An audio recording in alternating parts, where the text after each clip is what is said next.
안녕하세요. 통일코리아 지도자의 문경주입니다.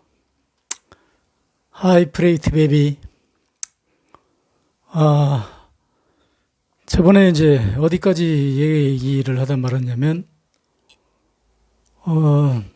그 박정희를 찍은 유권자들이 굉장히 착한 사람이다. 이제 그렇게 얘기를 했는데, 본질적으로는 그분들이 상당히 착한 사람이라고 저는 생각을 해요.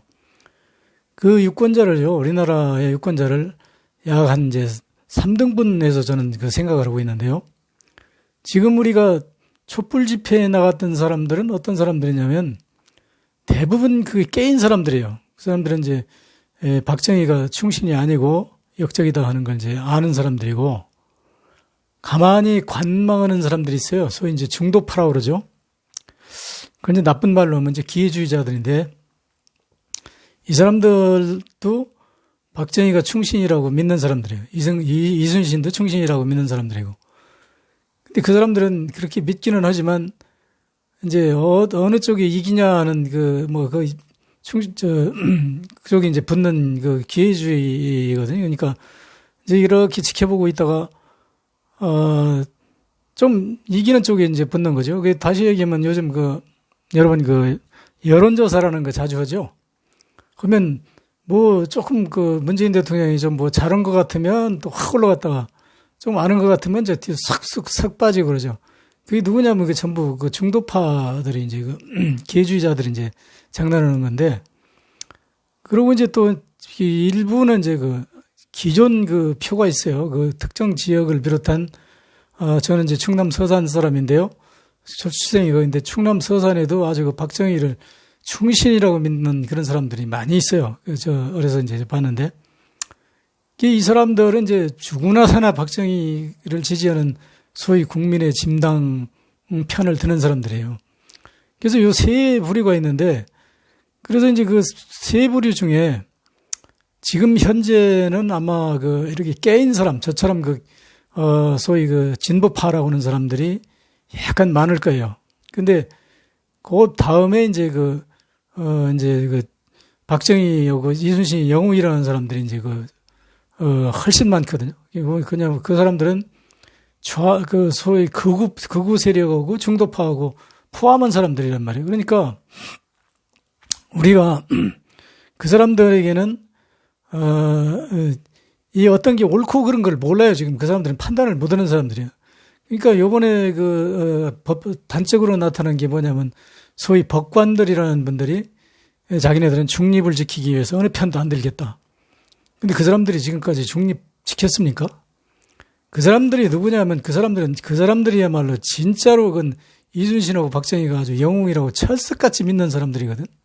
그러니까 그 사람들 중에 소위 중도 성향도 좀 있을 거예요. 있는데, 그보다는 월등히 더 많은 게 박정희, 이순신을 영웅이라고 믿는 사람들이죠. 그런데 박정희가 어떤 사람이냐 하는 것은 여러분들이 조금만 상식 가지고 생각해 보면 금방 다 나와요. 내가 여러분한테 여러 번 얘기를 했는데, 우리가 1910년부터 일본한테 침략받을 때 박정희는 일본군이 돼가지고 싸웠잖아요. 그러면 우리는 이제 독립군이 돼서 이제 싸웠고, 그러면 우리 독립군이 애국자입니까? 일본군이 애국자입니까? 근데 일본군에 돼가지고 싸운 사람은 박정희란 말이에요. 근데 박정희는 그러니까 우리 독립군의 역적이면서 동시에 우리 대한민국의 역적이죠. 동시에 소위 2차 대전에서 저항군인 독일하고 일본에게 충신이지만 미국을 비롯한 국제연합군에는 적이란 말이에요. 그러니까 국적이란 말이에요, 그게. 그러니까 역적이라는 것은 내가 역적이라고 해서 역적이 아니라 역적이라고 증명된 거예요. 그러면 그 사람이 일본이 항복하고 난 후에도 한 3일 동안인가 항복한 줄도 모르고 독립군 잡으러 다닌다, 어디로 싸우러 다니는 그 사람 아니에요. 그 사람은 독립군 잡았다는 얘기는 쪽팔리니까 안 하고 공비 잡으러 다녔다고 그러거든. 근데 공비가 뭔데? 뭐가 공비인데? 그 사람들 독립군들 보고 공비라고 그랬잖아. 왜냐면 그 당시는 이제 조선진 공비? 뭐 하여튼 그렇게 얘기했지. 그래서 하여튼 2차 대전에서 박정희는 완전히 우리 역적이었기 때문에 우리나라가 독립되는데, 우리나라가 그 국가를 성립하는데 국제연합으로부터 절대적인 그 지지를 받은 게 뭐냐면, 네가 독립운동을 했냐? 그 독립운동한 사람들이 일본한테 협력한 사람보다 많으냐, 적으냐? 이게 이제 심사 기준 아니에요. 그래서 우리는 그 독립운동한 사람들이 일본 외놈한테 협력한 놈보다 훨씬 많다. 그리고 우리 독립군이 있었고, 그 독립운동은 실적이 있다. 지금까지 다 있잖아요. 어저께도 뭐 내 동생이 지금 독립운동사 발굴해가지고, 최재형 선생, 그 이름도 없이 사라진 그 최재형 선생이 어떤 사람이냐면, 노비의 자식으로 태어나가지고, 러시아로 가가지고 거의 거지돼서 다 쓰러지다시피 한 걸 어떤 애양선원이 이제 살려줘가지고 결국은 나중에 성공해서 독립운동을 한 사람이거든. 그렇게 거지 출신은 그 독립운동을 했는데, 박정희처럼 가난하게 살았다고 해도 그 당시에 다 가난하게 살았지만 대학까지 간 놈이잖아요. 간 놈은 독립운동을 안 하고 그건 역적이 됐단 말이에요.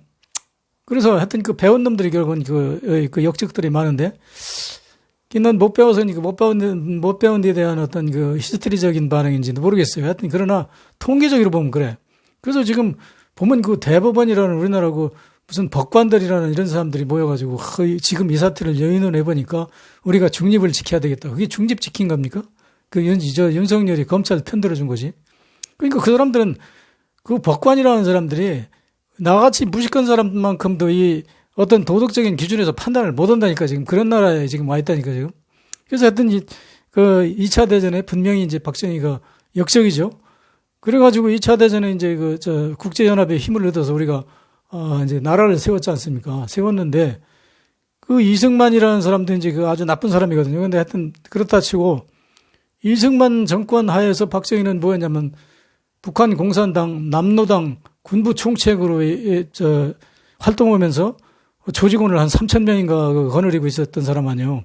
그럼 우리가 대한민국이라는 나라를 하여튼 그나마나 이승만 세워가지고 자유민주주의를 지키기 위해서 공산주의가 싸우고 있을 때, 박정희는 남노당 간첩이었잖아요. 간첩해가지고 그 여순 반란 사건 때문에 들통나가지고 체포돼서 친일파들이 똘똘 뭉쳐가지고 박정희를 어떻게든지 살려야 되겠다. 그래서 친일파 별판 다른 놈들이 이승만을 찾아가서 협박하고 타협하고 이래가지고 김창룡이가 이제 주도해가지고 그걸 박정희를 사용해서 이제 면제해줘가지고 문관이라는 그 직제도 없는 자리를 만들어서 정보참모라는 저걸 만들어 놓고 국가에서 돈 준 게 아니에요. 그 친일파들이 돈 걷어가지고 월급 형태로 준 거예요. 그래가지고 이제 박정희를 살렸단 말이에요. 근데 그때 우리가 대구까지 이제 쫓겨간 거 아닙니까? 대한민국, 최초의 대한민국 성립해가지고. 대구까지 쫓아갔는데, 유엔군이 참석하지 않았으면, 어떻게, 우린 적화됐죠. 보나마나 적화됐죠. 적화됐는데, 적화됐으면 박정희는 어떻게 될까요? 그 전까지 간첩 경력이 있으니까, 김일성이 밑에 가서 뭘 했든지 한 자리 했겠죠. 그럼 우리 대한민국에서도 이제 적이에요, 공식적으로. 간첩이었으니까 적이잖아요. 그건 내 얘기가 아니에요. 사실대로 얘기하는 거지. 그래서 이 사람이 이제 유엔이 오니까, 이제 유엔에 와서 승리할 것 같으니까 그때 자수해서 이제 결국은 군부에 이제 복귀형인가 아닙니까? 우리 대한민국 국군에 복귀해가지고 이 사람이 이제 북한 공산당을 밀어내고 유엔에서 16개국이 이제 와서 지원했고 나머지 30몇 개국이 돈을 걷어가지고 이제 대한민국을 부흥시켜야 되겠다. 그래가지고 유엔에 부흥부라는 게 있어요. 전쟁에서 패한 나라는 그 상대방만큼 국력을 키워야 되겠다 해가지고 대한민국이 이제 경제 건설을 하려고 미국의 이제 울프 박사가 최종적으로 와서 우린 장면 정권에 경제 기획안을 검토해가지고 오케이해서 사인까지 받아가지고 그게 이제 1961년 얼마입니까? 5월 17일인가? 언제, 국회에서 정식으로 이제 경제개발 계획을 발표해가지고 이제 막 시작을 이제 본격적으로 하려고 하는 찰나에 바로 하루 전날 16일날 박정희가 쿠데타 이렇게 해가지고 정권을 탈취했잖아요. 탈취해가지고 이미 저 유엔에서 다 짜여진 원조 계획에 의해서 들어오는 돈을 착착 받았는데 그게 한 1년 동안 중지됐어요. 왜냐하면 박정희 그 새끼가 나와가지고 유엔에서 이제 새마을운동의 그 전신이 뭐냐면 뉴딜 정책인데 뉴딜 정책 받으라고 그러니까 안 받는다고. 왜 안 받는다고 하면 미국이 시키는 대로 하면 지는 종신집권 못 하거든. 박정희는 종신집권 안 하면요. 그건 죽어요. 왜 죽냐면 그 당시에는 죽을 수밖에 없어. 왜 그러냐면 그게 친일파 그 전력 숨겼죠. 공산당 전력 숨겼죠. 그 국민 멍청한 국민들 다 속인 거잖아. 근데 지가 정권을 놓치면 다 탈로나서 이제 전 죽잖아요. 근데 왜 박정희가 그렇게 죽기 살기로 그 쿠데타를 했냐면 장면 정부가 출범하면서 1961년 1월 며칠 달인가 1월 며칠인가 그때 소위 뭐라 그래 하여튼 무슨 클럽 무슨 기자 클럽 있어요. 하여튼 그 클럽에서 연설하면서 뭐라 그러냐면 앞으로 내가 대한민국의 언론을 완전 자유화시켜가지고 얼만큼 자유화시키냐면 북한의 노동신문이 서울에다 지국을 내겠다고 해도 해줄 수 있는 그 정도의 그 언론 자유를 시키겠다. 그렇게 선언을 했잖아요. 관훈클럽에서.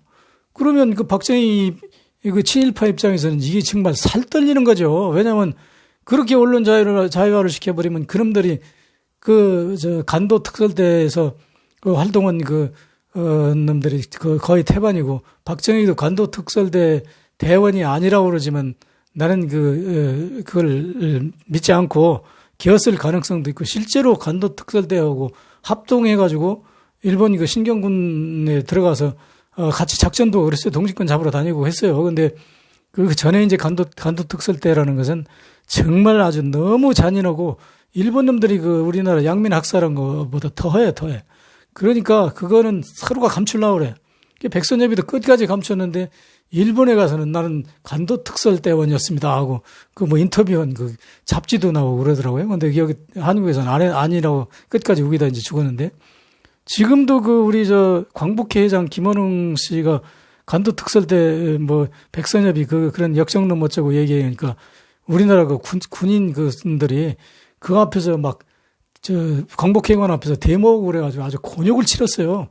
그 사람들이 지금도 아마 소송하고 있다고 그러더라고. 그러니까 우리나라 특히 군인들은 나빠서가 아니라 이 사람들은 참 착한 사람들이에요. 그러니까 시키는 대로, 교육시키는 대로 다 그게 사실로 믿은 거야. 그래가지고 지금까지도 믿고 있어요. 군대 출신들은, 옛날 군대 출신들은 철석같이 박정희가 이 나라를 살렸고, 박정희 아니면 죽었다고 이제, 우리 다 굶어 죽었다고 이렇게 생각하고 있는데, 그거는 완전 사기를 당한 거거든요. 박정희가, 박정희 때문에 원조를 준 게 아니고, 박정희는 오히려 유엔군이 우리가 자유 대한민국의 깃발을 들고 싸워가지고 결국은 미국의 힘을 빌어서 북한을 이겼잖아요. 북한을 이겨서 몰아냈잖아요. 몰아내고 우리가 망가진 거에 대해서 유엔이 우리를 보상해서 경제 건설을 해주는 계획이 다 써 있어가지고 그 계획이 차곡차곡 나오는 거란 말이에요. 그런데 유엔이 언제 했냐면 제가 항상 얘기하지만 1944년 8월 10일 날 미국 덤버튼 호스크에서 영국의 처칠, 미국의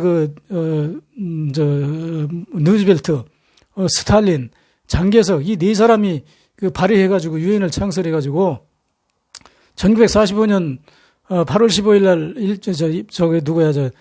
일본 천황이 항복 오니까 바로 서둘러서 두 달 후인 10월 24일 날 유엔을 공포한 거 아니에요. 그 유엔 계획 속에 불법 전쟁을 일으킨 놈들은 응징하고 그것들로부터 피해본 나라는 복구해준다고는 유엔의 협약 내용이 다 거기 들어있어요. 프로그램에 의해서 우리는 차곡차곡 원조를 하게 돼 있는데 박정희가 그거 안 받겠다고 그러니까 1년 동안 원조로 한 1년, 2년 가까이 원조를 끊겨가지고 우리가 굶어 죽은 사람이 수두룩해요. 그래서 이런 사실들을 저 판사 저런 사람들은 다 알아. 다 알면서도 그 사람들은 무엇 때문에 그렇게 박정희 잔당이 됐는지 난 그건 모르겠어.